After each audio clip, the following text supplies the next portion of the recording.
हमारे साथ उदय सिंह सर हैं, जो उत्तर प्रदेश के जौनपुर जिले से बिलॉन्ग करते हैं और वर्तमान में Indian institute of science education and research Trivandrum में फिजिक्स डिपार्टमेंट में सीनियर रिसर्च स्कॉलर है। आज इनसे हम लोग आईआईटी जेईई की परीक्षा और उससे जुड़े हुए कुछ चीजों पर बात करेंगे, इनके व्यू पॉइंट्स को जानेंगे। सर, जो ज्वाइंट एंट्रेंस एग्जामिनेशन है, जिसको आईआईटी जेईई के नाम से जाना जाता है, उसको छोटे उम्र के जो बच्चे होते हैं 13 से 18 साल के, 16 साल 15 साल के, उनके लिए ये एक बहुत ही कठिन एग्जाम माना जाता है। और इस एग्जाम में करीब, अगर लास्ट ईयर की बात की जाए तो करीब 14 से 15 लाख लड़के अपीयर हुए हैं। तो ऐसे एग्जाम की तैयारी जब बच्चे करते हैं तो बहुत सारी डिफिकल्टी उनको फेस करना पड़ता है। वैसे तो इस एग्जाम में फिजिक्स, केमिस्ट्री और मैथमेटिक्स तीनों होता है, लेकिन मैथमेटिक्स को सबसे डिफिकल्ट माना जाता है। और मैं आईआईटी जेईई के ही मैथमेटिक्स के बहुत ही फेमस शिक्षक हैं, जिनको अभी कुछ दिन पहले भास्कर, जो कि एक प्रसिद्ध न्यूज एजेंसी है, उसने अपने प्रथम पृष्ठ पर इनके कार्यों को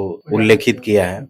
तो वो मैथमेटिक्स गुरु आर के श्रीवास्तव सर के साथ आपको काम करने का मौका मिला है। उनके बारे में कहा जाता है कि औसत से औसत दर्जे का स्टूडेंट हो, उससे नीचे दर्जे का भी स्टूडेंट हो, तो मैथमेटिक्स जैसे कठिन सब्जेक्ट में भी वो बहुत ही इजीली अच्छा कर जाता है एग्जाम। तो उनके साथ, चूंकि मैंने कहा कि आपको कार्य करने का मौका मिला है, तो आपका क्या अनुभव रहा है? क्या उनके टीचिंग का सकारात्मक पक्ष है जो छात्रों के लिए हेल्पफुल साबित होता है? यहाँ आने के बाद मुझे पता चला कि अच्छा, कि इनका काफी नाम है मैथमेटिक्स के वर्ल्ड में। और मैंने ये पर्सनली जो एक्सपीरियंस किया कि बच्चों से जो है, कि जिस बच्चे को मैं 1 साल पहले देखा था, जो कि मैथमेटिक्स या किसी भी सब्जेक्ट में, मतलब वो बिल्कुल कमज़ोर हो, जिसको आप आशा भी नहीं कर सकते हैं कि वो आगे जो आईआईटी जैसे एग्ज़ाम में कुछ थोड़ा बहुत मार्क्स ला भी सकता है। लेकिन 1 साल के अंदर-अंदर मैंने देखा ये बदलाव कि उसकी मैथमेटिक्स जो है इस तरह से बदली है, मतलब उसको मैथमेटिक्स इस तरह से समझ में आया है कि वो ये सोचने लगा है कि उसको मैथमेटिक्स में ना कि सिर्फ जो है जेईई जैसे एग्जाम को क्वालिफाई करना है, बल्कि कुछ नया करना भी है। और जैसा कि हम जानते हैं कि इस संस्थान में जो है मैथमेटिक्स को अगर कैरी आउट कर रहे हैं, आगे की तरफ लेके जा रहे हैं जो है, तो हमारे आर के सर ही है।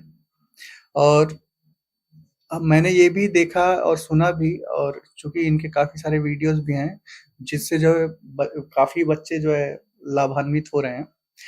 उसमें देखा कि मैंने जो है इन्होंने बहुत अलग अलग तरह से जो है एक ही क्वेश्चंस को सॉल्व किया हुआ है, जो कि इजी नहीं होता है। जी। तो आपको, चूंकि अभी आप इस इंडस्ट्री में युवा हैं और आपके जैसे लोग जो सर जैसे लोगों से बहुत कुछ सीखते हैं, तो कौन-कौन सा वो सकारात्मक पक्ष है जो सर ने आपको प्रभावित किया, सर के उस पक्ष ने प्रभावित किया और जिससे आप कुछ सीखना चाहेंगे?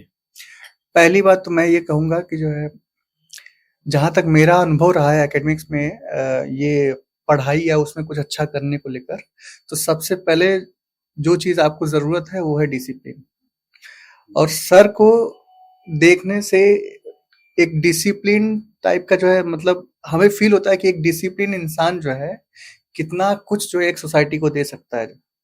तो मोटे तौर पे आप ये कह सकते हैं कि जो है, मैं जो सबसे ज़्यादा उनसे चीज़ सीखी, चूँकि मैं उनके साथ पढ़ा तो नहीं, लेकिन एज़ अ पर्सन जो है, उनके पर्सनैलिटी से जो है, मैं ये एक चीज़ अपने आप में ऐड करना चाहूँगा कि भाई दैनिक जीवन में डिसिप्लिन रहिए।